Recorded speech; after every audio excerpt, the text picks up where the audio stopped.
咁我哋預計2026年全球經濟增長將會放緩，但係咧喺美國以外嘅個別地區咧，依然都有啲利好嘅因素。咁雖然亞洲受到關稅同埋貿易政策嘅不確定性因素影響啦，但係人工智能相關嘅投資同埋出口嘅需求咧係繼續帶嚟一定嘅支持。咁歐洲嘅財政政策咧依然喺2026年有望係支持經濟增長，特別喺國防方面嘅開支。但係咧部分嘅經濟體，例如英國同埋法國嘅財政赤字問題咧，可能為債券市場帶嚟震盪。咁亞洲嘅展望咧，主要係聚焦喺貿易議題同埋出口表現，但係同人工智能相關嘅企業資本支出需求咧，同埋呢個地區當中嘅一啲高性能半導體、記憶體同埋 AI 相關嘅產品角色，依然會帶嚟利好。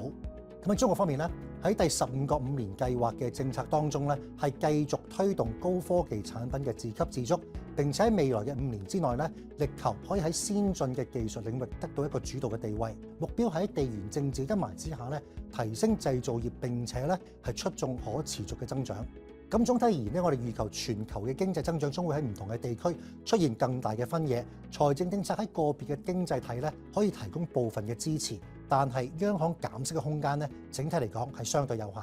咁如果大家想攞到我哋最新2026年嘅市場展望咧，歡迎瀏覽我哋嘅網頁。